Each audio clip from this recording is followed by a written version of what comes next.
Setelah 5 bulan yang lalu atau tepatnya bulan Agustus 2024, kemunculan pagar misterius dilaporkan oleh warga. Baru pada 9 Januari 2025 kemarin, Kementerian Kelautan dan Perikanan menyegel pagar tersebut.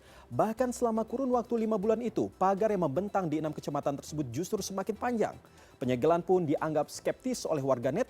Mereka beranggapan bahwa langkah tersebut tidak tegas dan hanya sementara saja, yang terkadang justru sebagai celah untuk negosiasi atau lobi-lobi di kemudian hari.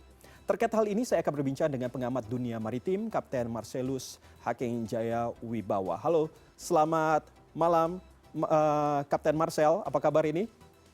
Selamat malam Mas Iqbal, baik Mas Iqbal, terima kasih. Baik, sebelumnya kami juga sudah mencoba untuk menghubungi Haris Azhar, penasihat hukum Agung Sedayu Group, namun yang bersangkutan masih belum bisa bergabung. Dan langsung saja ini Kapten, berbicara soal apa yang tadi sudah kita dengar bersama, bahwa adanya pagar laut misterius yang hingga kini tidak diketahui siapa dalangnya. Bagaimana respon Anda soal pengawasan dan juga penegakan hukum oleh pemerintah khususnya di wilayah pesisir lautan ini? Ya, kita sama tahu ya, Indonesia ini negara maritim, 2/3 wilayah kita adalah lautan. Kurang lebih 5 juta kilometer persegi kita adalah lautan. Sehingga memang dibutuhkan resources yang besar sekali untuk bisa melakukan pengawasan terhadap lautan Indonesia yang demikian luas. Dan dalam pandangan saya sebagai pengamat maritim saat ini, alokasi dana maupun alokasi anggaran serta sumber daya manusia masih sangat-sangat minim, sehingga potensi yang terjadi sebagaimana kita amati saat ini adalah potensi yang sebetulnya sangat-sangat bisa terjadi kapan saja. Dari 17.504 pulau yang kita miliki, itu baru sekitar 6 ribuan pulau yang berpenghuni. Jadi bisa dibayangkan ada sekitar 11 ribuan pulau berpenghuni yang mungkin tidak dapat kita monitor secara terus-menerus setiap saat, dan bisa jadi kejadian yang dialami oleh warga Tangerang saat ini ya sudah dialami oleh beberapa pulau yang memang tidak pernah dihuni oleh manusia. Berarti ini artinya bahwa hal tersebut sepertinya sudah biasa begitu untuk melihat dari ketegasan dari pemerintah, baik itu daerah maupun pusat, yang seolah-olah tidak tegas begitu, karena ini durasinya cukup lama, cukup panjang, dan hingga saat ini belum diketahui siapa pelakunya. Iya, saya sama-sama memonitor ya Mas Iqbal ya. Dari Agustus lalu laporan katanya sudah 7 kilometer, lalu September meningkat menjadi 12 kilometer, dan sekarang sudah sampai 30 kilometer.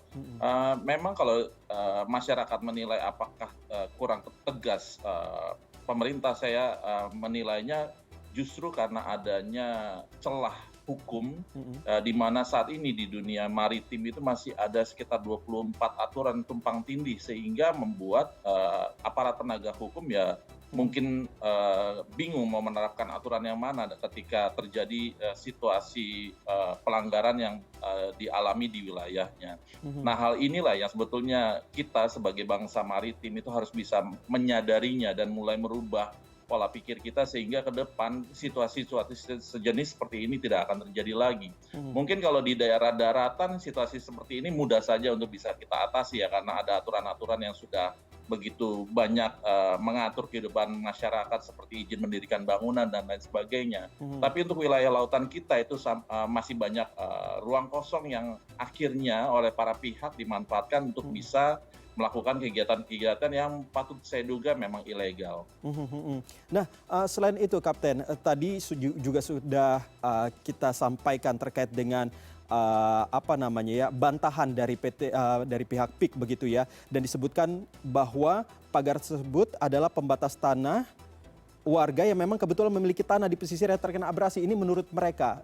Respon Anda apakah memungkinkan begitu bisa sampai ke lautan begitu, yang tanah warga yang terkena abrasi tersebut? Iya, kalau kita amati ya Mas Iqbal ya, saya tahu persis ada beberapa rekan saya pengrajin atau petani kerang hijau, itu mereka juga membuat bubu. Satu bubu itu sekitar 40-an juta untuk per unitnya ya. Dan satu unit itu paling besar itu sekitar 1 sampai 2 meter saja. Bisa dibayangkan kalau 30 kilometer berapa besar biaya yang mereka butuhkan untuk membuat pagar laut seperti itu. Jadi kalau misalnya ini adalah warga biasa, bukan korporasi, saya sangat-sangat meragukan karena biaya yang mereka butuhkan itu sangat-sangat besar. Tapi saya juga sangat bersyukur sih apabila memang sudah ada bantahan dari para pihak yang merasa dicurigai gitu ya, karena bagaimanapun itu bisa menjadi dasar bagi aparat keamanan untuk bisa melakukan penegakan hukum, terutama kita bisa berbasis pada peraturan pemerintah nomor 21 tahun 2021. Di sana disebutkan bangunan tanpa izin itu bisa langsung dirobohkan. Jadi ya memang langsung saja dirobohkan kalau memang para pihak itu mengatakan bukan mereka yang melakukannya. Berarti tindakan pemerintah dengan melakukan penyegelan itu tidak tepat atau seperti apa? Penyegelan adalah tepat ya menurut saya Mas Iqbal, adalah langkah penegakan hukum yang memang diatur secara undang-undang. Setelah penyegelan itu pasti ada para pihak yang merasa dirugikan. Para pihak inilah yang akan muncul untuk melakukan tindakan-tindakan hukum positif yang ada di Indonesia. Tapi memang ada batasnya, harusnya misalnya contoh 20 hari setelah penyegelan apabila tidak ada pihak yang mengklaim ya pemerintah bisa melakukan tindakan langsung, karena bagaimanapun makin lama dibiarkan tentu saja masyarakat yang makin dirugikan dengan hal ini. Nah, berbicara soal dirugikan begitu. Nah, kalau menurut pandangan dari Kapten sendiri, seperti apa sebenarnya kerugian-kerugian yang didapatkan oleh para nelayan, baik itu kerugian dari sisi sosial, ekologi dan lain sebagainya? Iya, kalau dari sisi sosial tentunya apa yang dirasakan masyarakat ini masih sebatas bahwa mereka bingung dengan kehadiran itu ya. Saya lebih melihat dari sisi dampak ekonominya ini, Mas. Bisa dibayangkan berapa tambahan biaya bahan bakar yang harus mereka keluarkan dan berapa tambahan waktu yang mereka harus tempuh ketika mereka harus menyimpang dari jalur yang biasanya mereka lakukan, jalur terdekat yang biasanya mereka harus tempuh ketika mereka hendak melaut ke tengah laut. Nah, kalau itu hanya satu nelayan berapa? Dikalikan tadi 4.400 nelayan ya, itu jumlah yang luar biasa, dan harusnya ketika negara menghitung potensi kerugian, ya potensi kerugiannya juga ditambahkan dengan potensi kerugian yang dialami oleh masyarakat ini, dan itu harus dibebankan kepada pihak-pihak yang memang melakukan perbuatan melanggar hukum ini. Baik, kalau kita lihat lagi di gambar yang tadi sempat tayang, gambar bambu yang cukup kokoh, yang setinggi ataupun sedalam 6 meter begitu. Kalau Anda melihat berdasarkan analisa Anda atau pengalaman Anda, apakah pagar yang cukup panjang ini sepanjang 30 km, bahkan ada yang katanya itu seperti maze begitu ya, melingkar-lingkar seperti itu. Apakah itu artinya bahwa ada kemungkinan bahwa terjadi suatu bisa kita katakan membuat yang Pak, saya sampai lupa nih. Jadi kalau misalnya kita ditimbun begitu dengan tanah, apakah memang seperti itu?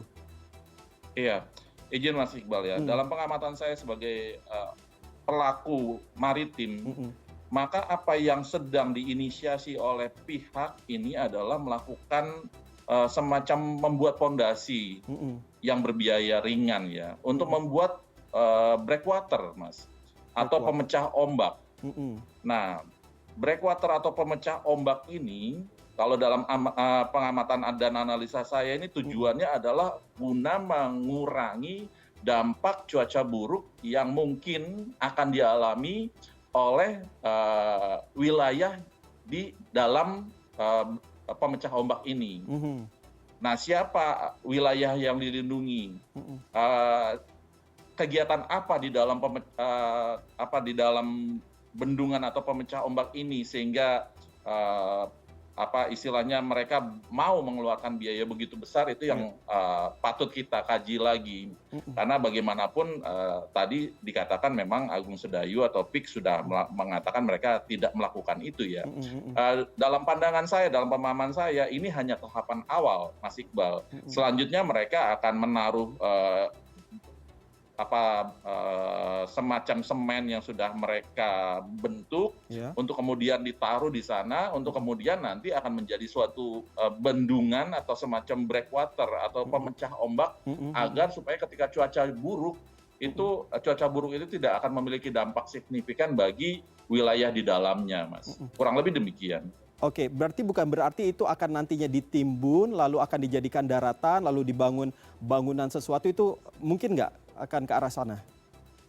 Kalau kemungkinan ke arah sana juga bisa, Mas Bisa ya? Iqbal. Itu jangka panjangnya ya. Kalau Mhm saya mhm. lihat ini lebih ke arah jangka pendeknya. Oke oke. Jangka pendeknya di mana mereka membuat semacam pemecah ombak dulu. Mhm Lalu mhm. setelah hal tersebut dianggap sesuatu yang baik-baik saja oleh Mhm. masyarakat, Mhm. tentunya mereka akan melakukan tindakan-tindakan lebih lanjut lagi yang tentunya paling menguntungkan bagi mereka.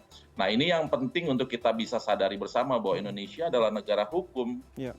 Tentunya ketika kita berbicara masalah hukum, kita berbicara masalah legalitasnya. Mhm mhm. Nah, legalitasnya di mana ketika mereka melakukan ini? Kalau belum, ya harus kita lakukan penegakan hukum, Mas Iqbal. Mhm mhm. Nah, rekomendasi Anda kepada, pemerintah sendiri bagaimana agar hal ini tidak terulang kembali dan bahkan bisa terungkap siapa sebenarnya pelaku di balik ini semua? Iya, rekomendasi saya adalah semua instansi terkait yang ada hubungannya dengan maritim ini harus bisa bersatu untuk bisa menyelesaikan ini dengan baik ya. Karena Mhm mhm. bagaimanapun jika ini tidak bisa diselesaikan dengan baik, ini akan menjadi jurisprudensi atau contoh buruk bagi tindakan-tindakan masyarakat baik secara personal, individu maupun korporasi ke depannya di wilayah mereka atau di pulau-pulau kosong yang ada di Indonesia. Mmm. Nah, pemerintah harus bisa melakukan penegakan terhadap ini. Pemerintah harus bisa hadir dan melakukan tindakan tegas terhadap situasi yang terjadi. Mhm. Jadi saran saya memang saya melihat jika memang tidak ada yang mengaku, ya sudah dalam 20 hari ke depan itu langsung dibongkar saja. Lakukan tindakan, dilakukan penyelidikan. Mhm. Yang paling utama adalah ada masyarakat yang sudah melakukan pemasangan, sudah mengaku mereka 100.000 per hari. Tentunya ketika kita tahu ada nilai yang muncul di situ, ada nilai ekonomi yang muncul di situ, ada pihak yang memberikan. Dari situ awal muasal menurut saya penyelidikan harus bisa dilakukan. Siapa yang memberikan Mhm mhm. dana kepada masyarakat yang melakukan kegiatan tersebut? Dari situ akan muncul Mhm. aktor-aktor utamanya. Dari Oke. situ akan kelihatan individu ataupun korporasi yang melakukan kegiatan ini. Mhm. Jika mereka memang salah, siapapun mereka harus bisa diberikan hukuman sesuai dengan hukum positif yang ada di Indonesia. Baik, tentunya kita tunggu sama-sama bagaimana ketegasan dari pemerintah terkait dengan pagar misterius ini. Apakah benar-benar bisa segera terbuka begitu siapa sebenarnya dalang di balik ini semua. Terima kasih sekali lagi pengamat dunia maritim Kapten Marcelo sudah berbicara dengan kami di CNN Indonesia Connected. Ya, Mas Iqbal.